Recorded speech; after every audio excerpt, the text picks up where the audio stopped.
maintenant, nous allons voir quels sont les enjeux de l'aidance de l'entreprise et la manière dont certaines entreprises accompagnent leurs salariés aidants et les bonnes pratiques qu'elles ont mises en place tout en restant performantes. Donc, j'invite, en fait, nous allons aborder donc, dans cette table ronde comment être une entreprise performante en accompagnant les aidants. J'invite donc à venir me rejoindre sur le plateau Hélène Bonnet, responsable du programme Cancer et Travail, Agir ensemble au sein de la RSE de Sanofi France. Clémentine Cabrière, qui est directrice de l'Association française des aidants. Et Raphaël Ozzi, DRH France du groupe Casino et membre du CODIR.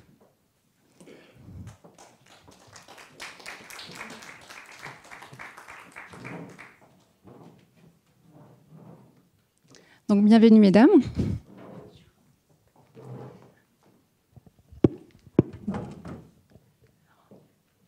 Je voudrais commencer par une question avec Clémentine Cabrière. Donc, vous êtes directrice de l'Association française des aidants.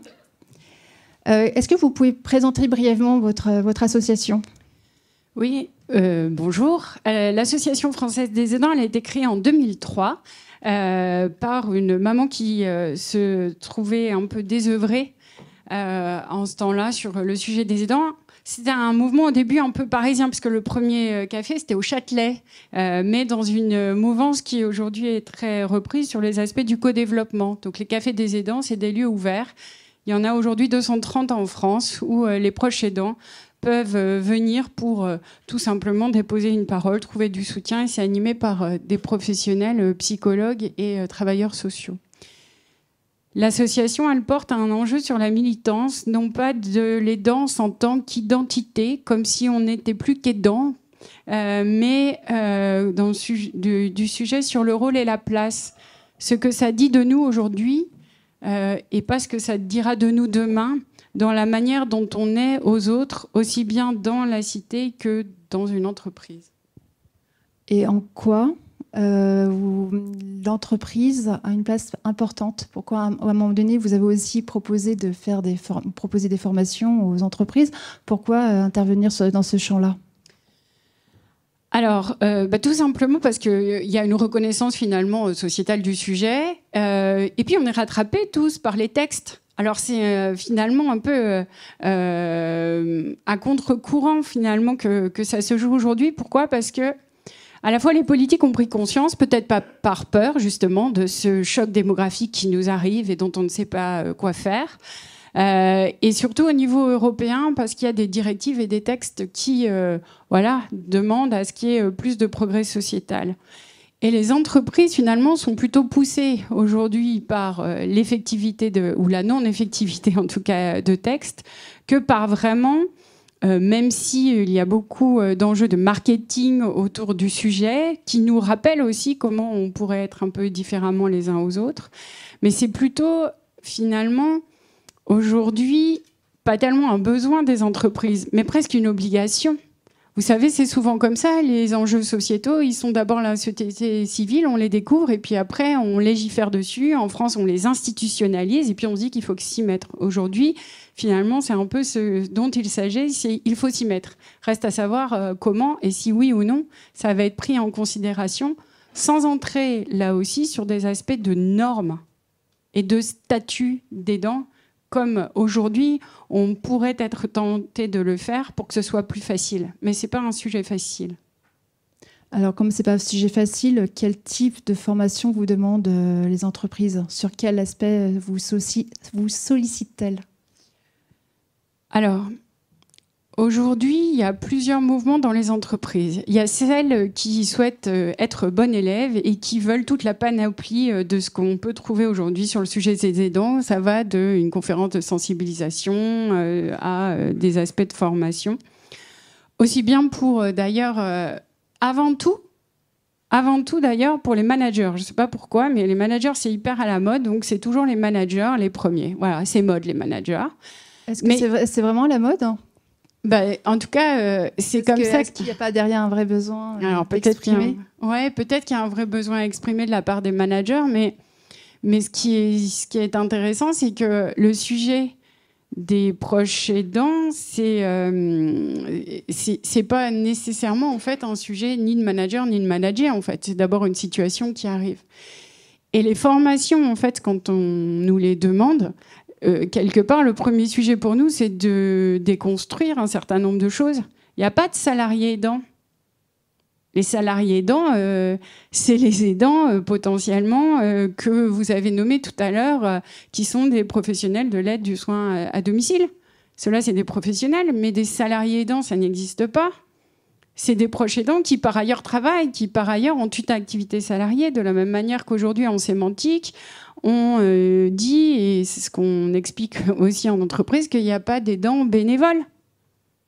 Enfin, si, il y en a peut-être, mais ce n'est pas les proches aidants dont on parle. Donc, ce n'est pas pour nous, l'association, le sujet. Le sujet, c'est justement d'arriver à déconstruire également pour ne pas aller dans des enjeux qui ont été déjà réalisés et dont on a tous fait l'expérience sur le handicap avec une segmentation, une carte de l'aidant, par exemple.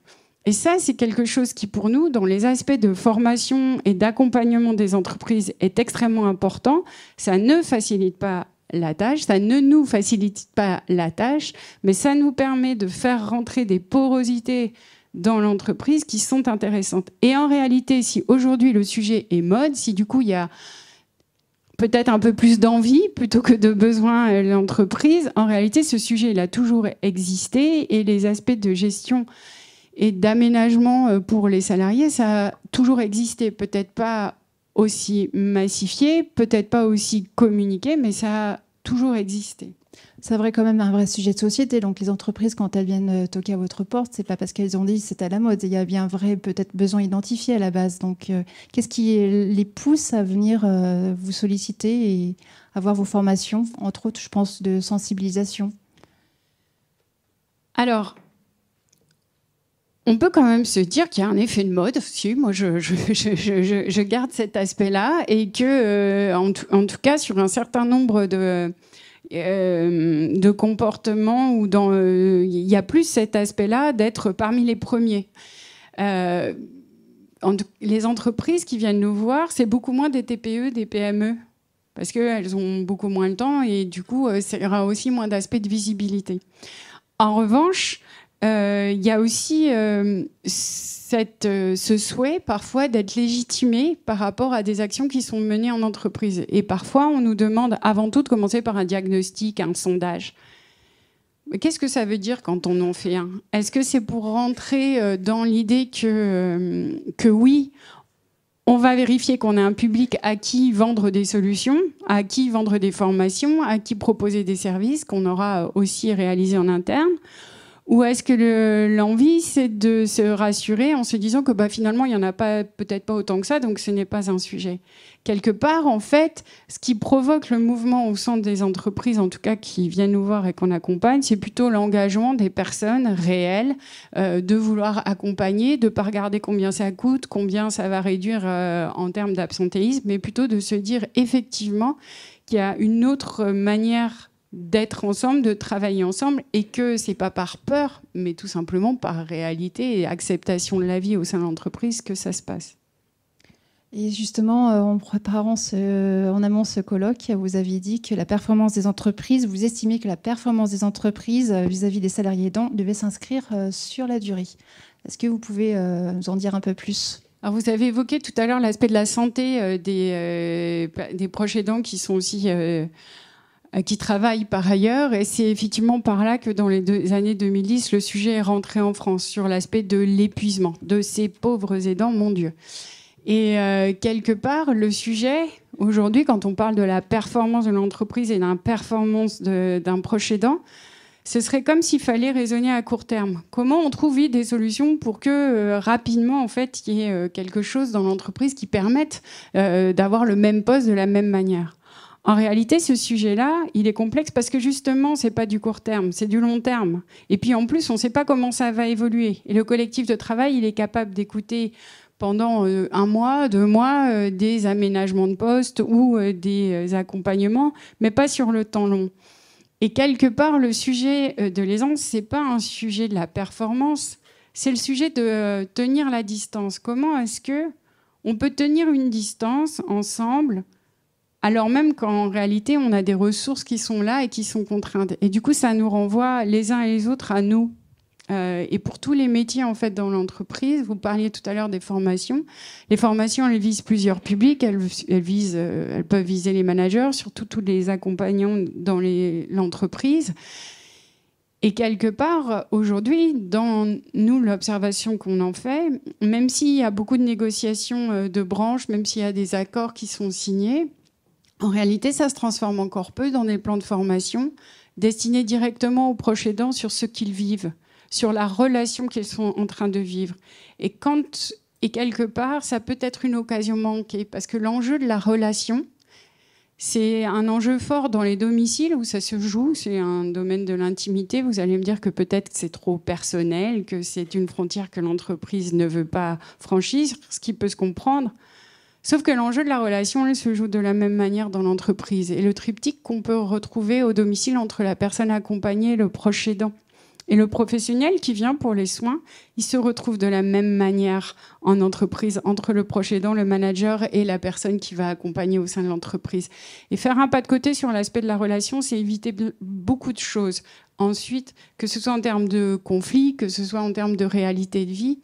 Et du coup, c'est l'inverse de l'aspect de la performance, en tout cas performance sur des aspects de court terme, mais peut-être c'est une performance sociétale à ce moment-là qu'il faudrait définir, et là-dessus, on pourrait s'accorder. Donc l'un des premiers pas, sans doute, est la sensibilisation. Oui, c'est sûr, en parler, c'est le premier sujet. Et déposer la parole. Les personnes, souvent, elles n'ont pas besoin de grand-chose. Elles ont besoin de parler. C'est une belle transition pour Madame Bonnet, Hélène Bonnet, qui est la responsable du programme Cancer. Merci Clémentine. Donc, qui est la responsable du programme Cancer et Travail, Agir ensemble au sein de la RSE de Sanofi France. Vous avez un programme très intéressant et innovant que vous avez mis en place, donc qui est Cancer et Travail, et qui concerne les salariés qui sont atteints d'un cancer. Vous m'interrompez si je me trompe. Mais aussi les salariés aidants, les managers et les collègues. Alors, pourquoi avoir intégré ces dimensions dans ce programme ? Alors, je vais démarrer un tout petit cran avant de venir sur votre question, parce que ce programme s'ajoute à Sanofi. Ce programme est né en 2017 et ce programme s'ajoute à un panel assez classique, mais important, d'accords et de dispositifs. Je pense que Sanofi a fait partie des premières entreprises à avoir un accord aidant. Et donc, il y a tout un panel autour des dons de jour, autour de dispositifs, de packs de compensation. Et on a aussi en interne un réseau d'assistantes sociales. Et qui a démarré en quelle année ? L'accord date de 2014, l'accord aidant. Et depuis, d'ailleurs, il est nourri et il évolue au fur et à mesure de l'expérience qu'on a de l'accompagnement des aidants. Et comment est né ce programme Cancer et Travail Agir Ensemble, auquel d'entrée de jeu, on a allié cette dimension des aidants. Et ben, ce programme est né d'une histoire vécue de 2 salariés, Fabienne, qui était en récidive à l'époque, et moi-même, qui suis en reprise du travail et je vais faire partie de ce tiers de personnes qui, touchées par un cancer en France, vivent le retour au travail comme plus difficile que les traitements. Voilà, ça c'est la première donnée que je voulais partager avec vous, qui me semble très importante. J'ai pas oublié qu'on était là pour parler des aidants et pas des personnes malades. Il se trouve que je suis une maman solo. Là encore, c'est pas quelque chose de très original. Il se trouve que je suis une maman solo, que mon fils va rentrer au lycée quand on me diagnostique ce cancer. Et moi, je vais être particulièrement percutée par la solitude de mon fils, qui donc est un jeune aidant. Ça me tient à cœur. On passera après, effectivement, sur les aidants salariés, mais de vous souligner cette dimension. Les jeunes aidants sont 1 enfant par classe, à peu près. Et les risques pour les jeunes aidants, c'est les troubles du sommeil, les troubles de l'alimentation et la déscolarisation. Mon fils va me dire une phrase quand moi, je commence à sortir de l'histoire et à me rétablir en disant « Regarde comme c'est formidable, tous les gens qui nous ont entourés. Je fais du renforcement positif, je suis une maman, ok ?» Et il va me dire « Ah oui, super. Ton téléphone, il a sonné, toi. Mais moi, qui c'est qui m'a demandé comment j'allais ?» Et quand les gens m'appelaient, c'était pour m'expliquer comment est-ce qu'il fallait que je me comporte avec toi. Ça fera partie des très grandes claques que j'ai prises dans ma vie dans cette histoire-là. Ça, c'est la première raison pour laquelle, d'entrée de jeu, le sujet des aidants, je sais qu'il existe. Personne, entre guillemets, un peu moins aujourd'hui, mais à l'époque, c'est ce que je ressens, ne s'occupe d'eux. Ils ne s'autorisent pas à dire que eux aussi ont besoin de ressources et que à eux aussi, la déflagration d'une maladie comme le cancer arrive. Donc ça, c'est la première raison. Et la deuxième raison, c'est que au moment où moi je reviens au travail et où je suis magnifiquement accompagnée suite à une visite de pré-reprise, une visite de reprise, donc tous les dispositifs sont mis en marche pour moi avec le médecin du travail, l'assistante sociale, le retour va être incroyablement difficile. Je veux absolument faire de mon expérience quelque chose qui va être au service des autres. Et mon médecin du travail, le docteur Badinier, avec qui on a cofondé cette histoire, elle est confrontée à une femme qui a une enfant de 20 ans qui est atteinte d'un cancer du rein. Et cette femme lui dit « J'ai besoin de travailler. Si je ne travaille pas, je ne vais pas tenir. » D'entrée de jeu, dans ce que l'on crée, on sait que dans cette histoire-là, il y a les gens qui sont malades, il y a les gens qui sont des aidants, que ces deux catégories de population qui sont au travail ont des besoins parfois proches, parfois différents, mais ont des besoins par rapport au travail, et que cette histoire-là, elle est systémique. Si les managers et les collègues, si l'entreprise ne sait pas comment se comporter, alors soit, comme je dis tout le temps, on est tous un peu dans la panade, soit collectivement, on est tous plus forts. Et c'est de là que vient le programme Cancer et Travail à Gérançon.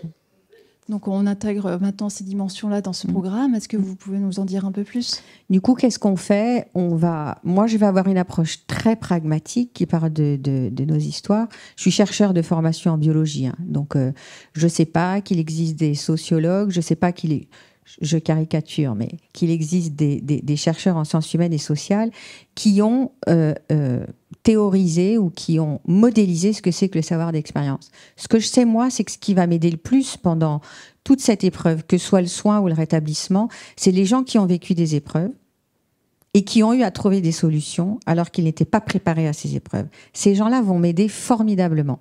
Et donc, on va inventer quelque chose qu'on appelle une antenne. On va se dire, sur chacun des sites de Sanofi en France, on a besoin d'un espace pour que les gens viennent pouvoir déposer une parole, chercher de l'aide, chercher une information, et que dans cet espace-là, il y ait les fameux professionnels de la relation d'aide qu'on connaît, que sont le médecin et l'infirmière de santé au travail, l'assistante sociale, mais aussi les RH. Mais on a une ressource incroyable dans l'entreprise qui est totalement sous-utilisée, dans le joli sens du terme. C'est les salariés qui ont vécu la maladie et qui ont eu à trouver des solutions, les salariés qui ont été des aidants et qui ont eu à trouver des solutions, et les managers, comme je dis souvent, pas des bons managers, des managers qui ont été confrontés à l'histoire et qui ont eu leur perception bousculée par la réalité de la vie et qui ont eu à accompagner un collaborateur qui a été malade ou un collaborateur qui a été aidant. Et donc dans l'antenne, il y a ces 6 compétences-là, des experts, les 3 compétences métiers, et des pairs. Et tout le monde est associé au fait d'offrir à la personne qui vient, qu'elle soit un malade, un aidant, un ex-malade, un aidant, un manager, un collègue, quelle que soit la difficulté qu'il a ou quelle que soit la question qu'il a à poser, ces 6 personnes sont là pour apporter leur regard de là où ils parlent. Donc vous accueillez ces personnes qui sont en situation de vulnérabilité. Tout à fait. On accueille ces personnes en situation... Alors, je sais que cette histoire de vulnérabilité est quelque chose qui nous touche tous et qui est le prisme par lequel on prend la situation. Puisqu'on est là pour aller un tout petit peu dans le fond de la situation, oui, bien sûr, ces personnes sont vulnérables. Dans le fond, on l'est tous. Donc ces personnes sont surtout des salariés qui ont besoin de trouver comment concilier leur situation de vie, parce que quand vous vivez un divorce qui se passe pas bien, quand vous vivez un deuil, il y a des tas de situations dans une vie professionnelle, dans une vie tout court, et qui fait que vous avez besoin à un moment de cette flexibilité ou que vous avez besoin d'un endroit pour décharger une charge mentale, mais de continuer à travailler. Donc, on accueille toute personne qui a une problématique où il dit « je ne vais pas y arriver tout seul ». Parce que la réalité, et c'est là où ça vient nous bouleverser aussi, c'est que la santé, c'est quelque chose qui se discute. Vous disiez qu'il y a peu de TPE, PME. J'ai noté ça tout à l'heure dans ce que vous disiez. Parce qu'elles ont peu de moyens, vous dites. Sans doute. Mais il y a une autre raison. C'est que dans une petite structure, il y a une proximité où on discute. Et où quelque part, le débat n'est pas confisqué par des endroits experts qui sont dans une approche de prescription. Et comme on discute, et qu'on connaît la vie des uns et des autres, et que du coup, il y a moins d'anonymat, on trouve des solutions. Donc, ce qu'on essaye de faire dans ces antennes, dans une grosse entreprise comme Sanofi France, Sanofi dans le monde, c'est 100 000 personnes, et en France, c'est déjà 20-25 000 personnes. C'est de créer ces endroits de proximité. Tous les antennistes signent un engagement de confidentialité. Tous les antennistes sont formés au counseling, qui est une approche centrée sur la personne où on apprend à questionner pour que la personne qui vient vous voir soit maître d'ouvrage de sa solution. Donc, si je comprends bien, il y a aussi des experts formés dans chaque antenne de Sanofi en France. Oui, sur chaque site de Sanofi en France, on a cet espace d'échange qui est fait idéalement de ces 6 compétences, mais comme les sites de Sanofi en France, ça va de 80 personnes à 4000 personnes, vous voyez, sur un site de 80 personnes, l'antenne, elle est composée de 2 personnes. En tout cas, on essaye d'avoir obligatoirement quelqu'un qui a un savoir d'expérience de cette histoire-là. Et qui, lui, va avoir un regard, il n'est pas là pour juger, il sait tout ce qu'on lui a dit qui ne marche pas, et que de toute façon, lui était expert de sa situation, mais que ce dont il avait besoin, c'est qu'on ne le juge pas, qu'on arrête de le renvoyer chez lui pour se reposer, s'il vous plaît. Parfois, c'est vrai, hein, mais très souvent, il a besoin qu'on lui tende la main et qu'on fasse avec lui et pas pour lui. Voilà, je pense que Thierry Calva en parlera aussi bien tout à l'heure. L'idée, c'est de valoriser les expériences qu'on a. On vit tous des tas de choses dans nos vies. Utilisons ça, comme on a des capacités à mobiliser des ressources dans des situations qu'on n'avait pas prévues. Enfin, je veux dire, c'est une lapalissade ce que je vous dis, hein, mais le jour où on est capable de mobiliser ça dans l'entreprise, non seulement on est respectueux des gens qui vivent quelque chose de difficile et on les inclut vraiment, mais en plus on est dans un partenariat gagnant-gagnant. On est dans une approche capacitaire où on ne cherche pas à combler les déficits, mais où on cherche à mobiliser les ressources. Et ça sert pour tout. Donc, il y a ces espaces d'échange et de discussion, d'écoute surtout. Et au-delà de ça, qu'est-ce qui se passe? Est-ce que vous accompagnez les salariés aidants sur ce parcours? Alors, aujourd'hui, on a, au sein de Sanofi en France, accompagné au moins 260 personnes. J'essaye de tenir le compteur comme ça. On n'est pas dans une approche quantitative, mais bon, au moins 260 personnes. On a de plus en plus de managers qui viennent nous voir. Pour l'instant, on est à 10%. Et dans les 90% qui restent, on est moitié-moitié entre des salariés touchés par la maladie ou des salariés en situation d'aidance. Cette femme dont je vous parlais, sa fille est morte 2 ans après. Aujourd'hui, elle est 2 ans et demi après le deuil. Je l'ai eue il y a 1 semaine au téléphone. Elle doit changer d'étage au niveau de son laboratoire. Elle m'a dit c'est compliqué. Voilà. Donc, l'autre chose qui est très importante, c'est d'accompagner les gens sur la durée. Ça, c'est absolument fondamental. Absolument fondamental. Donc, les gens, on les accompagne, on leur permet, en venant déposer leur charge mentale, d'éclairer leurs besoins. Et puis, on va plus loin. C'est-à-dire que du coup, on leur permet de recourir aux dispositifs qui existent, parce que le non-recours est un vrai sujet. Donc, on facilite le recours aux dispositifs quand des dispositifs adaptés existent. Et on facilite une forme de médiation. C'est-à-dire qu'en éclairant les besoins des gens, on leur dit, mais est-ce que tu voudrais, par exemple, moi, souvent, je dis, est-ce que tu voudrais en parler à ton manager? Comment... Non, mais c'est bon, finalement, maintenant d'en avoir parlé avec toi, je vais me débrouiller, je vais y aller. Ou alors, parfois, on se débrouille justement pour aller interroger les ressources de la situation. Et là, on est dans une problématique, non pas de soutenir quelqu'un qui ne va pas bien, mais de rendre flexible une organisation de travail, d'autoriser la personne à demander du télétravail un peu plus que la norme classique l'autorise, parce qu'en fait, les gens sont assez respectueux du cadre qu'on leur donne. Et parfois, il suffirait qu'ils aillent demander pour qu'ils obtiennent la chose dont ils ont besoin. Donc, vous faites vraiment la médiation avec aussi les managers, donc, oui. les DRH. Est-ce que c'est une approche qui est modélisée sur l'ensemble des sites de Sanofi? Alors, Au niveau de Cancer et Travail, Agir ensemble, c'est quelque chose qu'on nous pose beaucoup. On est très challengé par nos collaborateurs. Hey, pourquoi que le cancer ? Ça part d'une histoire, ça part du fait que l'Institut national du cancer, que je suis heureuse de citer, a créé une charte d'engagement pour accompagner les collaborateurs touchés par le cancer, aussi les aidants. Et donc, ça part du fait que dans ces antennes, on a des gens qui connaissent particulièrement l'impact de cette maladie. Aujourd'hui, qu'est-ce que j'observe ? Que cet engagement flexible dans la durée qui est lié à cette qualification de counseling, pendant le Covid, tous les antennistes du réseau m'ont dit « Mais Hélène, ça nous sert tous les jours, avec nos enfants, avec nos parents, avec nos amis. » Donc, ce counseling est hyper adapté à toute situation d'aidance. Et donc, on réfléchit beaucoup avec Frédéric Granado, qui est là dans la salle et qui dirige la RSE France, à comment est-ce qu'on pourrait justement élargir à toutes les situations d'aidance, parce que moi aujourd'hui ce que j'observe, c'est que les antennistes sont qualifiés dans leur posture et dans leur approche à accompagner toutes ces situations. Faut-il élargir la communauté en associant des aidants qui ont connu d'autres situations que accompagner ? Voilà, c'est une autre piste qui serait encore plus rigoureuse. La première, elle est audacieuse, mais comme je dis souvent, on a souvent peur de mal faire, mais on se pose rarement la question du risque de ne rien faire. Moi, je dis souvent une phrase que Catherine Tourette-Turgis, qui forme les antennistes avec moi au counseling, nous dit « On en sait assez pour agir ». Donc vous êtes en phase d'expérimentation, mais ces antennistes seraient peut-être les bienveilleurs. Oui, dans certaines entreprises, on les appelle comme ça. Nous, on les a appelés antennistes. En fait, dans cette histoire-là, à Sanofi, on invente en faisant. Et en fait, au premier forum des antennes, un jour, il y a un médecin du travail qui a levé la main, qui dit « Bon, bah alors, les antennistes ». Et voilà. Et du coup, on est parti à les appeler les antennistes. Mais évidemment, c'est un mot qui n'existe pas dans le dictionnaire. Et depuis que cette expérimentation, ce programme a été mis en place, est-ce que vous voyez déjà des résultats ?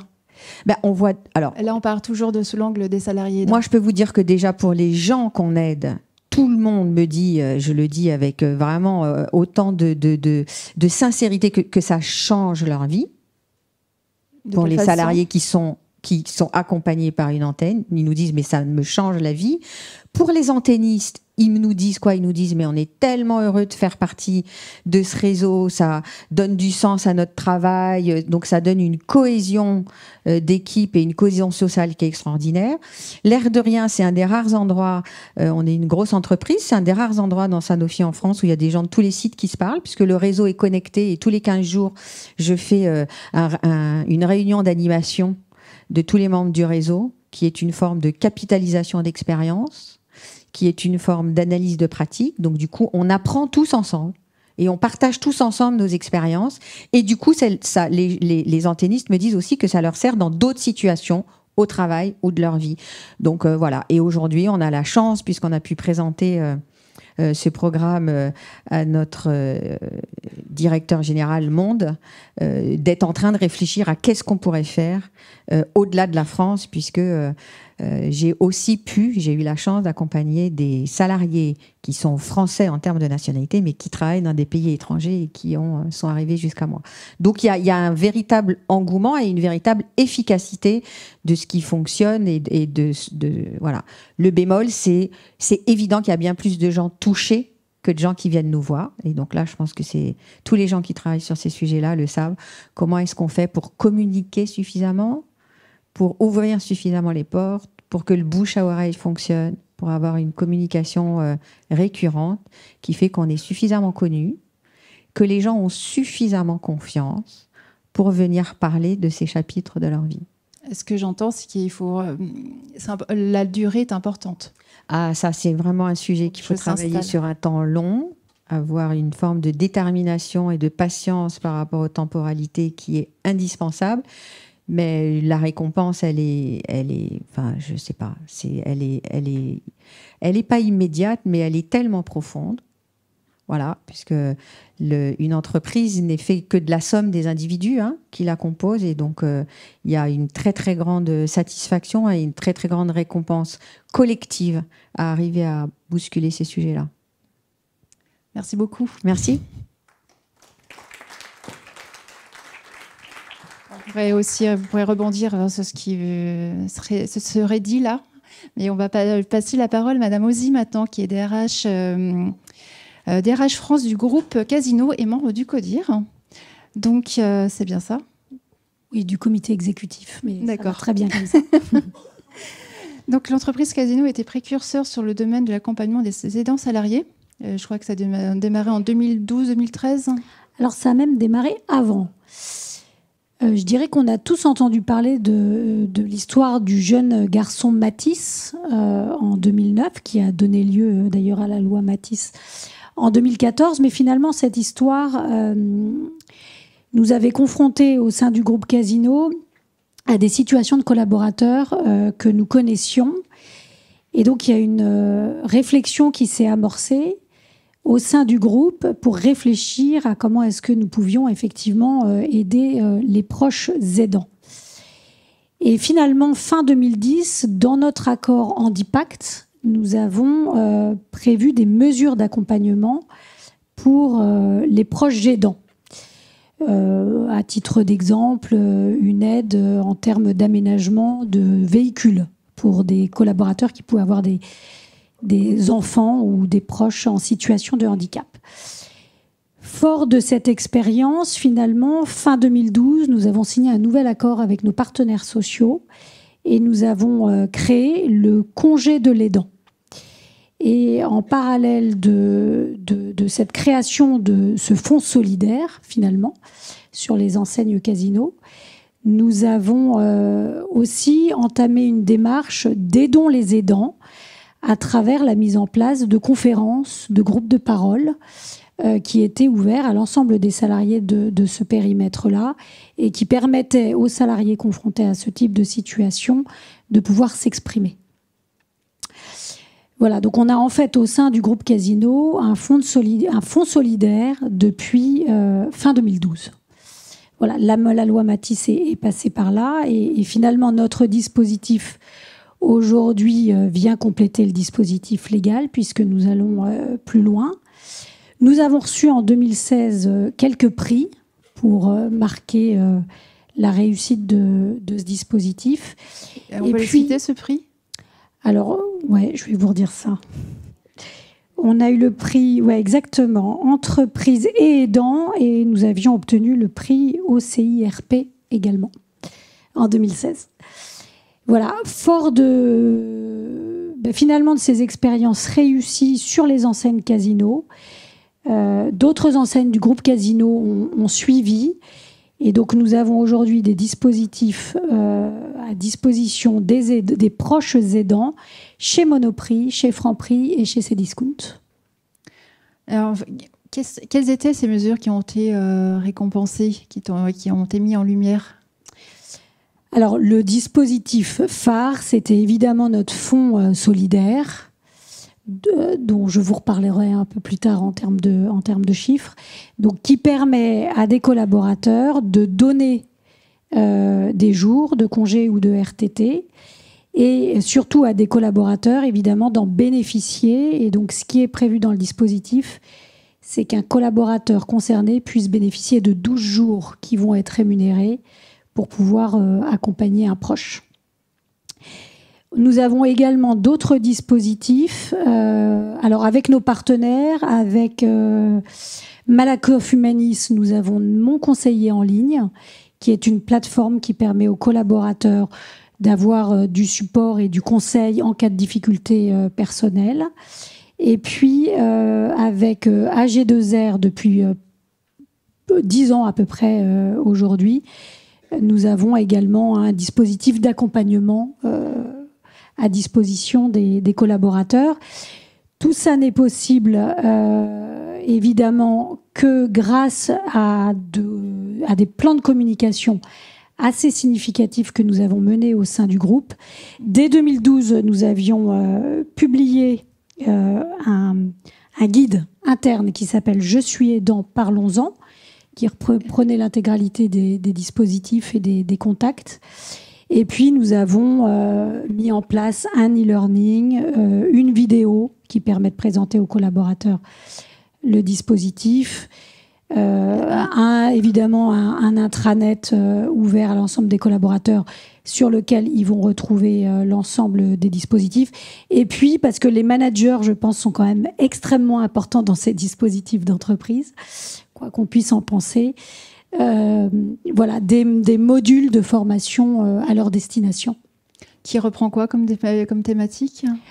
Qui reprend l'ensemble de mesures qui sont mises en place pour les proches aidants.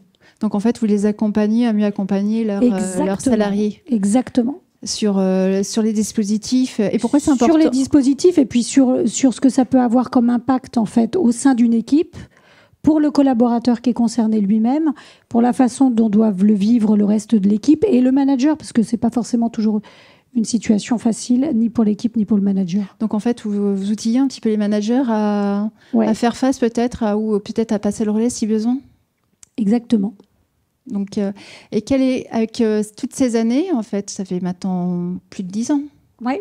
Quel serait l'enseignement, les résultats que vous en tirez de toutes ces mesures mises en place? Alors, comme le disaient vos intervenants tout à l'heure, je pense que d'avoir mis en place ce dispositif pour les aidants, c'est vraiment gagnant-gagnant pour le collaborateur qui est concerné et pour l'entreprise. Pour le collaborateur, effectivement, ça lui permet d'avoir du soutien au sein de l'entreprise, des interlocuteurs privilégiés, d'être compris et entendu par ses collègues, par son management, par l'entreprise de façon un peu plus générale. Et puis, pour l'entreprise, ça permet d'avoir un collaborateur qui reste motivé, engagé. On lui a aménagé son temps de travail, souvent. On lui a donné du temps. Ses collègues se sont investis dans la situation qu'il pouvait vivre. Et donc, bien évidemment, ça joue sur l'état d'esprit, la bonne ambiance qu'il peut y avoir au sein de l'entreprise. Et puis, je pense qu'aujourd'hui, c'est primordial dans un groupe comme le nôtre ou dans les grands groupes, quoi qu'il en soit, d'avoir ce type de dispositif parce que, comme on le disait tout à l'heure, beaucoup de collaborateurs sont aujourd'hui ou demain ou le seront plus tard confrontés à ce type de situation. Et donc, on ne peut pas être inactif sur ce sujet-là. Ils sont déjà préparés. Ils sont déjà familiers à ce sujet. Et en termes d'accompagnement, en fait, est-ce qu'on peut chiffrer le nombre de salariés que vous avez aidés? Alors, ce que je peux vous donner comme chiffre que je trouve extrêmement intéressant, c'est que notre fonds solidaire, qui date donc de fin 2012, en 2013, nous avions eu 100 jours qui avaient été donnés par les collaborateurs. En 2014, nous sommes passés à 200. Ce qui était déjà une belle progression. Et aujourd'hui, nous avons 4000 jours qui sont donnés par environ 1200 collaborateurs sur le périmètre des enseignes Casino et plus de 500 bénéficiaires l'année dernière qui ont pu bénéficier donc de jusqu'à 12 jours de congés rémunérés donnés par leurs collègues. Donc c'est un dispositif qui marche extrêmement bien, qui est bien connu dans l'entreprise aujourd'hui, qui se déploie, comme je vous le disais tout à l'heure, dans d'autres entreprises du groupe. Mais voilà, c'est une très belle réussite. Bravo. Et quelles seraient les prochaines étapes Alors, c'est poursuivre en fait les actions qui ont pu être menées, notamment sur le périmètre des enseignes Casino, dans les autres, parce qu'elles peuvent aller encore plus loin sur la communication et sur les outils pour accompagner les équipes et les managers. Et puis, on a prévu de faire une petite mise à jour de notre guide. Voilà, ça nous permettra de recommuniquer largement sur ce dispositif dans l'entreprise. C'est toujours bien d'avoir un guide et un support d'information pour comprendre ce qui existe dans l'entreprise. Très bien, merci beaucoup, Madame Ozir. Merci. Est-ce que vous voulez rebondir sur ce que chacune vient de dire de votre côté? Est-ce que, Hélène, par exemple, qu'évoque pour vous cette politique d'accompagnement de Casino? Alors, je savais que probablement vous alliez en parler en détail, donc je n'ai pas appuyé là-dessus. Et puis, moi, je suis à un angle complémentaire de cet angle-là. Cet angle-là est absolument fondamental, évidemment. Ce que nous observons, c'est qu'il y a des tas de situations où le sujet n'est pas forcément celui-là. Et que le sujet n'est pas forcément des jours supplémentaires. J'en veux pour preuve qu'à Sanofi, tout dernièrement, a été menée une enquête auprès des aidants. J'en parlais avec notre responsable protection sociale en préparant ma venue ici, et que la toute dernière enquête que nous avons faite, ce qui ne diminue en rien, hein, évidemment, hein, ce qu'on vient de dire, pour nos salariés de Sanofi, ce qui ressort, c'est qu'ils ont besoin de flexibilité. Donc, voilà. Et ça, c'est compliqué. C'est là où je voulais continuer. Oui, les dispositifs, c'est juste indispensable, bien que ce soit pas toujours facile d'y accéder. Et donc, du coup, malgré tout, un endroit où on peut parler, c'est un endroit où on peut un peu plus parler de sa situation et donc se donner une chance de recourir à. Mais cette flexibilité, par contre, elle demande aux salariés de pouvoir s'autoriser, d'abord de sortir la tête du guidon, pour s'autoriser à penser et à éventuellement ne pas continuer à faire comme il fait en essayant de tenir, mais de trouver, d'éclairer les besoins, une autre manière de faire un pas de côté, et du coup, d'aller trouver une autre solution. Et voilà. Et ça, je pense que c'est fondamental. C'est vraiment quelque chose qui se répond, de mettre en place non seulement des dispositifs, mais au bout d'un moment, de pas forcément, une fois qu'on a mis en place une communication qui fonctionne, qui est récurrente, de mettre en place des endroits où une parole peut se dire, se faire, et du coup, quelque part, élaborer des solutions. Voilà, c'est ça qui, moi, me vient à l'esprit, en complément. Peut-être juste pour rebondir, oui, la flexibilité, c'est quelque chose d'indispensable aujourd'hui. Et effectivement, ça fait partie des mesures d'accompagnement. Il faut pouvoir donner du temps aux collaborateurs, aménager leur temps de travail. Alors le télétravail, évidemment, quand on est sur des fonctions administratives, facilite grandement ce type de situation. Et puis, évidemment, nous, quand nos collaborateurs sont en magasin, ce sont plus des mesures en termes d'accompagnement, de réduction du temps de travail, qui peuvent être complémentaires à des jours qui sont donnés. Au sein du groupe Casino, nous avons des bienveilleurs. Oui. Voilà, vous en parliez tout à l'heure. Et donc, leur rôle est effectivement aussi d'être en proximité, souvent assez discrète, des collaborateurs, mais pour pouvoir les accompagner sur les difficultés alors, au sein de l'entreprise ou autres qu'ils peuvent rencontrer.